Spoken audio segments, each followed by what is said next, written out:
اللہ تعالیٰ قرآن پاک میں فرماتا ہے کہ میں شرک کو اور کفر کو معاف نہیں کروں گا، اس کے علاوہ سارے گناہوں کو معاف کر دوں گا، لیکن شرک اور کفر اتنے عظیم گناہ ہیں جس کو اللہ کبھی معاف نہیں کرے گا۔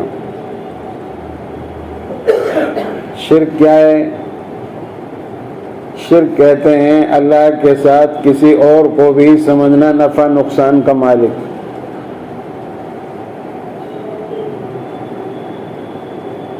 میرے بھائیوں، اللہ سدا سے ہے اور سدا رہے گا، اس کا کوئی ثانی نہیں ہے، اس کا کوئی ساجی نہیں ہے، وہ اکیلا ہے، وہ سب کچھ کے بغیر سب کچھ کر سکتا ہے، ہم سب کچھ کے باوجود کچھ بھی نہیں کر سکتے۔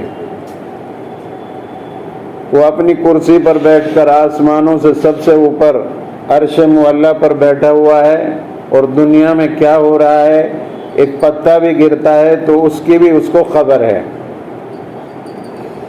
رات میں سے دن کو نکالتا ہے، دن میں سے پھر رات کو بناتا ہے، زمین کے اندر سے سیب، اخروٹ، بادام، کشمش، طرح طرح کی چیزیں نکال رہا ہے، موسموں کے اعتبار سے کتنی نعمتیں اللہ ہمیں دے رہا ہے۔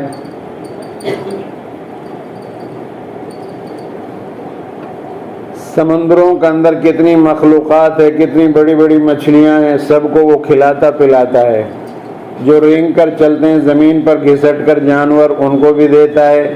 جو اڑ کر چلتے ہیں، بہت سے پرندے ایسے کبھی زمین پر بیٹھتے نہیں، کبھی کسی پیڑ یا درخت پر نہیں بیٹھتے، وہ چلتے رہتے ہیں، اور چونچ کھول لیتے ہیں، جراثیم ان کے پیٹ میں جاتے رہتے ہیں منہ کے اندر، اور اس سے ان کا پیٹ بھرتا ہے۔ یہ سب اللہ کے حکم سے ہو رہا ہے۔ چرند پرند سب کو کھلانا پلانا، اور جیسے جس کی غذا ہے اس طرح اللہ سب کو پہنچا رہا ہے۔ تو ہم اللہ کے ذات میں کسی کو شریک نہ ٹھہرائیں۔ وہ اکیلا ہے، نہ اس کے بیٹا ہے، نہ بیٹی ہے، نہ ماں ہے، نہ باپ ہے، نہ بیوی ہے، نہ بچے ہیں، نہ وہ کسی سے پیدا ہوا ہے، نہ اس سے کوئی اولاد ہے۔ وہ ہمیشہ سے ہے اور ہمیشہ رہے گا۔ یہ یقین ہم بٹھائیں اپنے اندر۔ جو قرآن اللہ نے ہمیں دیا ہے، اس میں جو اللہ کے احکامات لکھے ہوئے ہیں اس پر عمل کریں۔ اس کے بعد رسول پاک علیہ الصلاۃ والسلام کی رسالت پر یقین رکھیں کہ ہمارے نبی آخری پیغمبر ہیں، آپ کے بعد کوئی نبی نہیں آئے گا، اب کوئی نبی کی ضرورت ہی نہیں رہی۔ لقد کان لکم فی رسول اللہ اسوۃ حسنہ، تم سب کے لیے زندگی گزارنے کے بہترین نمونے اور طریقے وہ محمد الرسول اللہ صلی اللہ علیہ وسلم کے طریقے ہیں۔ جو آدمی اپنے نبی کے طریقے کے خلاف زندگی گزارے گا وہ کبھی کامیاب نہیں ہوگا۔ خلاف پیمبر کسیرہ گزید کہ ہرگز بمنزل نخواہد رسید۔ جو آدمی اپنے نبی کے طریقے کے خلاف زندگی گزارے وہ ہرگز منزل مقصود تک نہیں پہنچ سکتا، وہ ناکام رہے گا۔ اس لیے ہمارے لیے سب سے بڑے نمونے اللہ کے بعد وہ ہیں حضرت محمد مصطفیٰ صلی اللہ علیہ وسلم۔ ہمیں آپ کے طریقے پر عمل کرنا ہے۔ ایک صحابی نے آپ سے معلوم کیا، یا رسول اللہ صلی اللہ علیہ وسلم میرے لیے کوئی مختصر سا عمل بتائیے جسے کرنے کے بعد میں جنت میں داخل ہو جاؤں۔ تو آپ صلی اللہ علیہ وسلم نے ارشاد فرمایا، ایسے وقت میں نماز پڑھو جب لوگ سو رہے ہوں۔ یعنی 5 نمازیں تو یہ تو فرض ہیں، یہ تو پڑھنی ہی پڑھنی ہے ہمیں، لیکن ان کے علاوہ تنہائی والی جو راتوں میں نماز پڑھی جاتی ہے، جس کے پڑھنے والے بہت کم لوگ ہیں، اللہ کے نبی نے ان کو فرمایا اگر تمہیں آسانی سے جنت میں داخلہ چاہتے ہو، آسانی سے جانا چاہتے ہو، تو تم ایسے وقت میں نماز پڑھو جب لوگ سو رہے ہوں اپنے بستروں پر، اور نماز پڑھ کر پھر اللہ سے دعائیں مانگو امت کے لیے، انسانیت کے لیے۔ اے اللہ، سارے انسان تیرا کنبہ ہے، تیری برادری ہے، سب کو ہدایت عطا فرما، اور اپنی ضرورتیں اپنے رشتہ داروں کے لیے، اپنے اہل و عیال کے لیے، پوری انسانیت کے لیے، سب کے لیے دعاؤں کا اہتمام کریں۔ اللہ تعالی ہم سے توبہ چاہتا ہے میرے بھائیوں، استغفار چاہتا ہے۔ اللہ ہمارے گناہوں کی بدولت ہم سے ناراض ہو چکا ہے، اللہ کو راضی کرنا بہت ضروری ہے میرے بھائیوں۔ تو راتوں میں اٹھ کر نماز پڑھیں۔ پھر آپ نے فرمایا دوسری بات یہ کہ سلام کو عام کرو۔ اگر ہم صرف اپنے جاننے والوں کو سلام کرتے ہیں تو یہ قیامت کی نشانی ہے۔ سلام کو عام کرو اور سلام پورا کرو۔ السلام علیکم ورحمۃ اللہ وبرکاتہ۔ جواب بھی اس طرح دو، وعلیکم السلام ورحمۃ اللہ وبرکاتہ۔ جو آدمی پورا سلام کرے گا اللہ اس کو 30 نیکی عطا فرمائے گا۔ جو پورا جواب دے گا اللہ اس کو بھی 30 نیکی عطا فرمائے گا۔ اور جو سلام میں پہل کرے گا وہ اللہ کے یہاں جیت گیا، کامیاب ہو گیا۔ کسی سے ہمیں 3 دن سے زیادہ چھوٹ چھٹاؤ نہیں رکھنا چاہیے۔ حدیث پاک میں آتا ہے آپس کی لڑائی، آپس کی نااتفاقی دین کو اس طرح ختم کر دیتی ہے لوگوں کے درمیان سے جیسے اس طرح سے بال صاف ہو جاتے ہیں۔ تو آپس کی لڑائیوں کو ختم کیا جائے، سلام کو عام کیا جائے۔ تیسری بات آپ نے فرمائی غریبوں کو، مسکینوں کو، بیواؤں کو، محتاجوں کو کھانا کھلایا جائے، ان کا خیال رکھا جائے۔ یوں کہ ان کاموں کو کرنے کے بعد تم آسانی سے جنت میں داخل ہو جاؤ گے۔ اللہ سے دعا ہے اللہ ہمیں ان کو کرنے کی توفیق عطا فرمائے۔ رسول اکرم صلی اللہ علیہ وسلم پوری انسانیت کے لیے رحمت بنا کر بھیجے گئے ہیں۔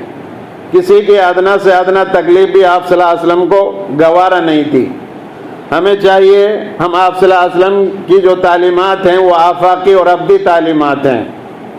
ضرورت ہے کہ عصر جو وقت چل رہا ہے، عصر حاضر کے تناظر میں محسن انسانیت صلی اللہ علیہ وسلم کی تعلیمات کو عام کیا جائے۔ آپ کے طریقوں کو، آپ کی تعلیمات کو، آپ کے لائی ہوئی شریعت کو لوگوں میں عام کیا جائے۔ اور نیک معاشرے کی، صالح معاشرے کی تشکیل کے لیے آپ صلی اللہ علیہ وسلم کی ہدایت موجود ہیں۔ ہم اپنے گھروں کو کس طرح نیک بنائیں تو اس کے لیے آپ صلی اللہ علیہ وسلم کی جو ہدایت ہیں شریعت کے اندر وہ ہمارے لیے موجود ہیں۔ ہم ان کو پڑھیں، ان کو سنیں اور ان پر اپنے بچوں کو چلنے کے لیے حکم دیں اور خود بھی ان پر چلیں۔ جو بڑوں کی تعظیم و تکریم اور چھوٹوں پر شفقت نہ کرے وہ ہم میں سے نہیں۔ ہم اپنے بڑوں کا اکرام کریں، چھوٹوں پر رحم کریں، تعظیم کریں، بڑوں کی عزت کریں۔ اور اگر ہم ایسا نہیں کرتے ہیں تو اللہ کے رسول نے فرمایا وہ میری ملت سے نکل جائے، وہ میری امت سے نکل جائے، میرا اس کا کوئی تعلق نہیں ہے۔ آج ضرورت ہے کہ بسوں اور عام سواریوں میں، عام سواری گاڑیوں میں بغیر کسی مذہبی تفریق کے اپنے سے بڑوں کا احترام کیا جائے۔ اگر ہم ہوائی جہاز میں چل رہے ہیں، سفر کر رہے ہیں تو اخلاق سے کریے۔ آپ ٹرین میں سفر کر رہے ہیں تو اوروں کا خیال رکھیے۔ جو پانی ہے سب کا ہے، آپ نے بھی ٹکٹ لیا ہے، اوروں نے بھی ٹکٹ لیا ہے۔ آپ سب کا احترام اور خیال رکھا جائے، سب کا احترام کیجیے۔ عام راستوں میں بھی اوروں کا بھی حق ہے، راستے میں ہم اپنی گاڑی کو اپنی لائن میں چلائیں اور جو ملکی قانون ہیں ان کو جو ہے ان کے پابند رہیں۔ ریڈ لائن پر رکنا ہے، گرین پر چلنا ہے۔ تو بسوں میں سواری، گاڑیوں میں بغیر کسی مذہبی تفریق کے اپنے سے بڑوں کا احترام کیا جائے۔ اگر کھانا کھا رہے ہیں ہم تو ان کو دعوت دو، دوسرے جو برابر میں بیٹھے ہوئے ہیں چائے پی رہے ہیں ان کو شریک کر لو۔ اگر کوئی بیٹھا ہوا نہیں ہے، بوڑھا آدمی کھڑا ہوا ہے، آپ کے پاس سیٹ ہے، تھوڑا سا آپ ان کو جگہ دو اور ان کو بٹھاؤ۔ وقتاً فوقتاً ہاسپٹل میں مریضوں کی عیادت کے لیے جائیں۔ ہاسپٹل کے اندر جو مریض ہیں ان کی عیادت کی جائے، چاہے وہ مسلمان ہو یا غیر مسلم ہو۔ ان کو کچھ تحفے، تحائف، فروٹ وغیرہ تقسیم کیے جائیں۔ اس سے ان کے دل کے اندر آپ کے لیے جگہ بنے گی، ان کی عزت کی جائے۔ وقتاً فوقتاً ہاسپٹل وغیرہ میں مریضوں کی عیادت کی جائے۔ راستے میں نہ صرف تکلیف دینے والی چیزوں کو ہٹایا جائے بلکہ راستوں میں گاڑی پارکنگ کرتے ہوئے بھی یہ خیال رہے اس سے آمد و رفت میں تکلیف تو نہیں ہوگی۔ اپنی گاڑیوں کو ایسی جگہ کھڑی کریں جہاں سے لوگوں کو نکلنے میں تکلیف نہ ہو، پریشانی نہ ہو۔ اچھی سوسائٹی کے لیے یہ سب بہت ضروری ہے۔ بیکار اور خالی بیٹھنا اچھی بات نہیں ہے۔ تعلیمات نبوی کے مطابق اللہ تعالیٰ کو وہ آدمی پسند ہے جو اپنے رزق کے حصول میں تھکا ہوا ہو۔ خالی بیٹھنے سے گریز کریں۔ خالی بیٹھنے سے انسان کے ذہن میں طرح طرح کے خیالات آتے ہیں، اس لیے آدمی اپنے کام میں لگا رہے اور بیجا ادھر ادھر اپنا وقت نہ گزارے۔ آج ساری چیزیں آباد ہیں، چوک چوراہے سب آباد ہیں، آباد نہیں تو یہ مسجدیں آباد نہیں ہیں۔ ریسٹورنٹ رات بھر کھلے رہتے ہیں اور جگہ جگہ لوگ جو ہے چائے خانوں پر بیٹھے رہتے ہیں اور پھر دیر رات تک جاگتے ہیں، پھر صبح دیر تک سوتے ہیں۔ فجر کی نماز کہاں نصیب ہوگی؟ اللہ کے نبی کی سنت کے خلاف کام ہو رہا ہے سارا۔ اچھا آدمی تو وہی ہے جو اپنے کام میں تھکا ہوا ہو۔ یاد رہے کہ جس طرح اللہ کے نبی صلی اللہ علیہ وسلم نے مدینہ منورہ میں مسجد نبوی کی تعمیر کی، اسی طرح مدینہ میں ایک مارکیٹ بھی بنوائی جس کا نام سوق المدینہ، مدینہ اس کا نام رکھا گیا۔ آپ نے بتایا کہ بہترین تجارت وہ ہے جو اپنے ہاتھوں سے ہو اور نیکی کے ساتھ خرید و فروخت ہو، معاملات ہمارے سب ٹھیک ٹھاک ہوں، خریدتے بیچتے وقت اخلاق کا مظاہرہ کیا جائے۔ آج ہمارے معاشرہ بد سے بدتر ہوتا جا رہا ہے۔ ہم ظاہری اور باطنی دونوں اعتبار سے ننگے ہو چکے ہیں۔ ظاہری اعتبار سے ہمارا ننگا پن ظاہر ہے کیونکہ ہم بد اخلاق، بدتمیز، بے ادب، بے حیا اور بے شرم ہو چکے ہیں، اور اس لیے بھی کہ ہماری عورتیں اور ہم آدھے ادھورے کپڑے میں گھومتے پھر رہے ہیں، پھٹی ہوئی پینٹ پہنتے ہیں جس سے سطر کا حصہ دکھائی دیتا ہے۔ ہماری عورتیں لباس نمائش پہن رہی ہیں جو کہ سراسر حرام ہے، یعنی گھروں سے باہر نکلتے وقت اور خصوصاً شادی بیاہ کے موقع پر اس نیت سے کپڑے پہنتی ہیں کہ ہمیں کوئی دیکھے۔ یاد رکھو اگر اس نیت سے کپڑے پہنے جا رہے ہیں تو پہننا حرام ہے۔ لباس 4 قسم کے بتائیں شریعت نے۔ ایک لباس واجب ہے، دوسرا آرائش کا لباس ہے، تیسرا لباس زیبائش کا ہے، چوتھا جو لباس ہے وہ نمائش کا لباس ہے۔ ان میں سے پہلی 3 قسمیں صحیح ہیں لیکن چوتھی قسم حرام ہے، یعنی اس نیت سے کپڑا پہننا کہ ہمیں کوئی دیکھے۔ یاد رکھیں اگر ہم اور ہمارے معاشرے کے افراد نے اپنے گھروں کی عورتوں پر کنٹرول نہ کیا تو اللہ کے سامنے جواب دہ ہوں گے۔ لباس تقویٰ سے ہمارا کوئی تعلق نہیں ہے، تزکیہ نفس سے ہمارا کوئی تعلق واسطہ نہیں ہے، اعمال صالحات سے ہمارا کوئی تعلق نہیں ہے، اور تو اور احکامات الہی کی تکمیل میں ہم کوتاہ ہیں۔ اللہ تعالیٰ کے احکامات میں بھی ہم ادھورے ہیں، ہم سے فرائض کی ادائیگی نہیں ہو رہی ہے، بلکہ غضب بالائے غضب یہ ہے کہ ہم اللہ کی منع کی ہوئی چیزوں کو انجام دے رہے ہیں۔ دنیا میں صرف مذہب اسلام ہے جو ہمیں طہارت کا حکم دیتا ہے، لہٰذا ہم اپنے جسم کو پاک کریں، ظاہری اعتبار سے اور باطنی اعتبار سے بھی علماء کے رابطے میں آئیں، اپنے عالموں سے رابطہ رکھیں، ان کے ساتھ بیٹھا اٹھا کریں، ان کو اپنے یہاں بلایا کریں، علماء کے رابطے میں رہیں۔ کوئی مسائل ہے تو فوراً اپنے علماء سے بات کریں، مسجدوں میں آئیں، نماز روزے کی پابندی کریں، بندوں کے حقوق ادا کریں، اللہ تعالیٰ کو راضی کریں، اعمال صالحہ میں بڑھ چڑھ کر حصہ لیں، اپنے بچوں کی تعلیم کا خاص خیال رکھیں، خیر کے کاموں میں حصہ لیں۔ ہم ان ہدایات پر عمل کریں اور اللہ کے حکموں پر چلیں اور اللہ کے رسول صلی اللہ علیہ وسلم کے طریقوں کو اختیار کریں تو دنیا میں بھی ہماری عزت ہوگی اور آخرت کے اندر بھی ہم کامیاب ہوں گے۔ مسلمانوں سے اپیل ہے کہ وہ نیک نامی حاصل کرنے کے لیے جد و جہد کریں۔ ہم فلسطینی بچوں کی نسل کشی اور قتل عام کی شدید مذمت کرتے ہیں اور گہرے صدمہ اور رنج و غم کا اظہار کرتے ہیں اور ان کے لیے دعا کرتے ہیں اسرائیل فلسطین کی زمین پر قابض ہے اور اس کی بربریت اور ظلم کی جتنی مذمت کی جائے وہ کم ہے۔ ہزاروں عام شہری ہلاک ہو چکے ہیں، زخمیوں کا شمار مشکل ہے۔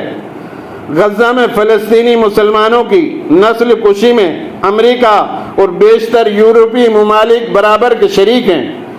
مسلمان ممالک کا رویہ بھی اس غمناک ماحول میں مایوس کن ہے۔ عالمی برادری سے پرزور اپیل ہے کہ اسرائیل کا ہرگز ساتھ نہ دیا جائے۔ مسلم ممالک کو بھی فیصلہ کن موقف اختیار کرنا چاہیے جس سے اسرائیل پر اثر پڑ سکے۔ اپنی زمین کی حفاظت فلسطینیوں کے حقوق ہیں، اس کے لیے مسلم ممالک کیوں بے حسی اختیار کیے ہوئے ہیں۔ سعودی عرب سے ایک ویڈیو سامنے آیا جس میں ناچ گانے کی محفل میں سعودی عورتیں مست دکھائی دے رہی ہیں۔ سعودی حکومت کی ذمہ داری ہے کہ ان کے خلاف ایکشن لیں اور فلسطینی عوام کا ساتھ دیں، اور جب تک اسرائیل اپنی حرکتوں سے باز نہ آ جائے تمام ممالک اس کا کلی طور پر بائیکاٹ کریں۔ ہم فلسطینی بھائیوں کے لیے روزہ رکھیں اور ان کے لیے دعا کریں، آیت کریمہ کے ورد رکھیں، لا الہ الا انت سبحانک انی کنت من الظالمین، اور ان کی بنائی ہوئی مصنوعات اور چیزوں کا بائیکاٹ کریں۔ میں دیکھ رہا ہوں اپنے علاقے میں پیپسی اور کوک وغیرہ کھلے عام بک رہی ہے۔ ارے خدا کے بندو، کم سے کم ان چیزوں کا تو آپ یہاں رہ کر بائیکاٹ کر سکتے ہو، اپنی ناراضگی کا اظہار تو کر سکتے ہو۔ میں سمجھتا ہوں کہ ان چیزوں کا بائیکاٹ کرنے سے ان پر کوئی فرق نہیں پڑے گا، لیکن ایک ناراضگی کا اظہار تو ہوگا۔ پوری دنیا کے اندر تمہاری چیزیں بنائی ہوئی بکنی بند ہو چکی ہیں، تم سے ساری انسانیت جو اچھی ہے وہ سب ناراض ہے۔ تو مسلمانوں کو چاہیے ناچ گانوں سے بچیں اور زنا، چوری، جھوٹ، غیبت، چغل خوری، لا یعنی فضول باتوں سے بچیں۔